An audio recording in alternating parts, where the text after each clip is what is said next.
Bismillahirrahmanirrahim. Assalamualaikum warahmatullahi wabarakatuh.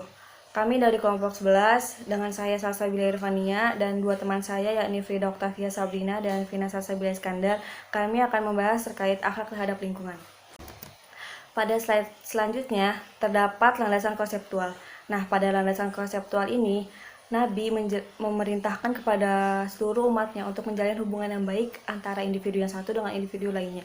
Namun, Nabi Muhammad tidak hanya memberikan perintahnya kepada manusianya saja, namun memberikan perintah untuk menjalin hubungan yang baik terhadap makhluk satu dengan makhluk lainnya, walaupun makhluk tersebut tidak memiliki nyawa. Dan Nabi Muhammad juga memberikan larangan yang berupa untuk tidak memetik buah yang belum layak untuk dikonsumsi, memetik bunga yang belum bermekaran, dan untuk tidak menyembelih hewan yang kecil. Serta Nabi Muhammad menegaskan bahwa Muslim diajarkan untuk tidak merasa berkuasa untuk menundukkan atau menaklukkan suatu hal, karena hanya Allah lah yang berkuasa atas alam semesta ini. Pada slide selanjutnya terdapat landasan ekologi.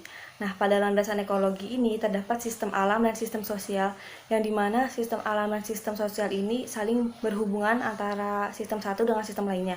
Nah, pada sistem alam ini sendiri terdapat alam semesta, yang pada alam semesta itu terdapat air, tanah, udara, flora, fauna, dan lain sebagainya. Sedangkan pada sistem sosial terdapat manusia, yang dimana pada manusia itu sendiri terdapat cara berpikir, terdapat ilmu pengetahuan, ideologi, nilai, dan lain sebagainya. Nah, sistem sosial dan sistem alam semesta ini saling berhubungan dan saling memiliki pengaruh antara sistem sosial dan sistem alam. Pada slide selanjutnya menjelaskan bahwa keharusan bagi setiap muslim untuk memahami tentang landasan-landasan terkait pelestarian lingkungan hidup dan menerapkannya di kehidupan keseharian mereka. Nah, salah satu contoh dari penerapan pelestarian lingkungan hidup yakni dengan pemilihan lahan pembangunan, yang dimana pemilihan lahan tersebut harus di tempat yang bisa menjaga kepentingan umum dan pelestarian alam. Maksud dari pemilihan lahan ini untuk kebaikan dan kelestarian lingkungan demi keselamatan penghuni yang akan menetap di tempat tinggalnya tersebut. Serta ruang terbuka hijau ini juga merupakan ruang berinteraksi sesama penghuni alam semesta, ruang sebagai habitat flora dan fauna, dan termasuk guna menjaga siklus hidrologi. Saya Vina Salsabila. Di sini saya akan menjelaskan tentang relevansi dengan moral profesi psikologi. Jadi ilmu ekologi dan ilmu psikologi menjadi sebuah keilmuan yang mewakili dari pandangan yang dibangun dengan kemajuan zaman saat ini. Namun jika dihubungkan dengan aspek keagamaan, justru sebaliknya. Dengan demikian, maka objek yang ingin dianalisa dalam pembahasan kedua keilmuan tersebut menuju pada hubungan antara manusia dan alam dari perspektif ekologi dan psikologi untuk mencari titik ukur yang dapat digunakan untuk barometer dari dampak hubungan tersebut. Maka dari itu, akhlak terhadap lingkungan sangat berhubungan dengan moral psikologi seseorang. Faktor lingkungan berpengaruh terhadap yang pertama perkembangan nilai, yang kedua moral, yang ketiga sikap individu. Sikap individu itu termasuk ke dalam psikologi, sosial, budaya, fisik kebendaan, baik yang terdapat dalam lingkungan keluarga, sekolah maupun masyarakat. Kondisi psikologis, pola interaksi, pola kehidupan beragama, berbagai sarana rekreasi yang tersedia dalam lingkungan keluarga, sekolah, dan masyarakat akan mempengaruhi perkembangan nilai, moral, dan sikap individu yang tumbuh dan berkembang di dalam dirinya sendiri. Jadi dalam menumbuhkan akhlak lingkungan kepada manusia, maka diperlukan beberapa metode tertentu. Yang di sini terdapat 4 metode. Yang pertama adalah mengajarkan, yang kedua keteladanan, yang ketiga pembiasaan, yang keempat refleksi. Mengajarkan yaitu menyontohkan pengetahuan teoritis tentang konsep-konsep nilai terkait perilaku ramah lingkungan dan pengelolaan lingkungan. Keteladanan yaitu cara yang sangat berpengaruh terhadap keberhasilan dalam mempersiapkan dan membentuk anak dalam moral dan spiritual. Yang ketiga yaitu pembiasaan. Pembiasaan yaitu dilakukan dengan pembiasaan yang terus-menerus sehingga menjadi kebiasaan yang melekat dalam diri seseorang tersebut. Yang terakhir yaitu refleksi. dibentuk melalui berbagai macam program dan kebijakan yang harus dievaluasi dan direfleksikan secara berkesinambungan dan kritis. Pada slide ini saya akan membahas terkait akhlak terhadap alam semesta. Nah, menurut pengertian dari Abdur Rauf, alam semesta ini tercipta melalui proses pemancaran dari zat Allah, yang dimana merupakan wujud baru yang bukan benar-benar zat Allah, melainkan karena melalui pancaran dan menjelaskan bahwa alam semesta itu tidak benar-benar sendiri, yang dimana adanya wujud kedua dari zat penciptaan Allah tersebut. Nah, pada pengertian dari Abdur Rauf ini menjelaskan bahwa alam semesta itu tercipta dari zat yang Allah ciptakan dan bukan merupakan zat Allah itu sendiri, dan alam semesta itu merupakan wujud kedua dari zat penciptaan Allah tersebut. Nah, dan slide selanjutnya seperti yang sudah saya jelaskan pada slide landasan konseptual, yakni adanya sistem alam dan sistem sosial yang saling berpengaruh satu sama lain dan yang saling berketergantungan satu sama lain, yang dimana pada sistem alam itu sendiri terdapat alam semesta yang mencakup air, tanah, udara, flora, fauna, dan lain sebagainya.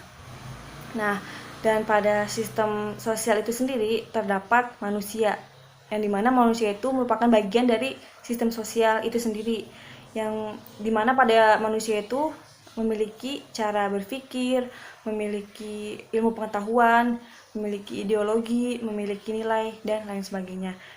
Nah, dari kedua sistem ini mereka tidak bisa saling dilepaskan, yang dimana mereka benar-benar harus memiliki hubungan yang baik, dan karena mereka memiliki ketergantungan antara satu sistem dengan sistem lainnya. Nah, pada slide selanjutnya menjelaskan tentang tujuan dari penciptaan alam semesta itu sendiri. Nah, penciptaan dari alam semesta itu sendiri yakni untuk memberikan amanat bagi manusia itu sendiri untuk dapat mengenali dan mencari tahu terkait Tuhannya. Nah, tujuan dari itu semua untuk merendah hatikan manusia sebagai makhluk yang lemah dan tak berdaya, dan hanya Allah lah yang maha berkuasa atas segala ciptaannya di seluruh alam semesta ini. Saya Frida. Dalam kesempatan kali ini saya akan menjelaskan mengenai akhlak terhadap binatang. Menurut Ibrahim Anis, akhlak merupakan ilmu yang membahas mengenai nilai-nilai yang berkaitan dengan perilaku manusia, yang mana dapat terlihat sifat baik atau buruknya manusia itu. Kemudian akhlak itu terbagi menjadi beberapa bagian. Ada akhlak terhadap Allah dan Rasulnya, ada akhlak terhadap sesama manusia, dan akhlak terhadap lingkungan. Nah, dalam akhlak terhadap lingkungan ini saya akan membahas lebih spesifik mengenai akhlak terhadap binatang. Akhlak terhadap binatang, kita sebagai manusia sudah sepatutnya untuk mengayomi, melindungi, mengasihi, kemudian juga tidak menganiaya meski dalam keadaan perang sekalipun. Seperti contohnya ketika kita sedang makan, mungkin ada kucing yang menghampiri kita untuk meminta makanan kita, dan dalam keadaan itu kita tidak boleh untuk menendangnya atau menyiramnya menggunakan air panas dan sebagainya. Dalam keadaan perang pun, walaupun sedang chaos, kita juga tidak boleh menyakiti binatang. Nah, kemudian Nabi Muhammad juga pernah menyarankan bahwa Nabi Muhammad kan seorang pecinta kucing ya. Nah, Nabi Muhammad juga berkata bahwa kita harus memberikan makanan yang terbaik untuk hewan. Kemudian kita juga harus hidup berdampingan dengan alam atau lingkungan dan menjaga keseimbangan alam. Terakhir, kita tidak boleh mengeksploitasi lingkungan secara berlebihan karena manusia bukanlah penguasa alam.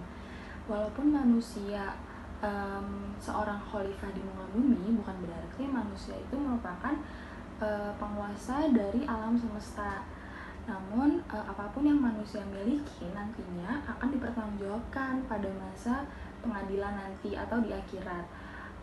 Tidak hanya binatang, apapun yang berada di sekitar kita, udara yang kita hirup, air yang kita gunakan untuk mandi atau untuk minum, kemudian tanah yang kita pijak, nantinya semuanya akan dipertanyakan pada hari pengadilan nanti.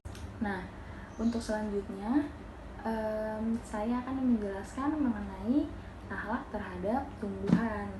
Oke, dalam ajaran Islam, manusia itu wajib menjaga hubungan kita dengan alam. Jadi manusia itu saling berkegantungan nih dengan tumbuhan, karena sebagian besar apa yang kita makan itu berasal dari tumbuhan. Kayak contohnya kalau kita sehari-hari makan sayuran, terus ada sayuran brokoli, ada kangkung dan lain-lain, itu kan merupakan hasil dari tumbuhan ya. Nah, kita sebagai manusia juga harus hidup berdampingan. Nah, selanjutnya manusia itu wajib menyayangi tumbuhan, yaitu contohnya dengan selalu menjaga kelestarian lingkungan. Seperti saat ini kita masih hidup, kita tuh menghirup gas oksigen. Gas oksigen itu berasal dari mana? Dari tumbuhan, ya kan? Tumbuhan yang oksigen yang kita hirup itu berasal dari tumbuhan, dan kita sebagai manusia mengeluarkan CO2 atau karbon dioksida. Bahkan tumbuhan itu juga menyerap karbon dioksida yang kita keluarkan. Nah, lalu akhlak terhadap tumbuhan itu seperti apa? Yaitu akhlak terhadap lingkungan dapat direalisasikan dalam bentuk perbuatan manusia, yaitu dengan cara menjaga kelestarian dan tidak merusak lingkungan hidup. Kayak contohnya kalau misalkan kita melihat akhir-akhir ini ya banyak penebangan hutan secara liar, terus juga ada membuang sampah ke laut, kemudian ada buang sampah sembarangan, dan nantinya itu akan berujung kepada bencana. Dan maka siapa yang kena? Kita sendiri, yaitu manusia. Oleh karena itu sebagai manusia kita harus hidup berdampingan dengan alam, kita harus menjaga kelestarian tumbuh-tumbuhan dan hewan juga. Yaitu akhlak berkendara. Menurut definisinya, akhlak berkendara adalah akhlak musib berkendara merupakan hukum etika yang memberi penghargaan bagi penyelenggara peraturan negara dan penghargaan yang baik bagi orang yang taat menjalani peraturan. Bertujuan untuk menciptakan keteraturan, ketertiban, dan terjaganya hak-hak asasi sebagai warga negara yang bermasyarakat dan berkehidupan. Jadi tujuan akhlak berkendara itu yaitu untuk menciptakannya keteraturan, ketertiban, dan kenyamanan bagi seluruh warga negara. Berkendara dalam pandangan Islam. Berkendara dalam pandangan Islam sangat diperbolehkan karena dalam hadis pun dikatakan bahwa pada zaman Nabi yaitu Nabi memakai unta untuk berkendara dan untuk membawa barang. Jadi ketika zaman Nabi pun Nabi sudah menyontohkan untuk berkendara yaitu dengan menggunakan unta.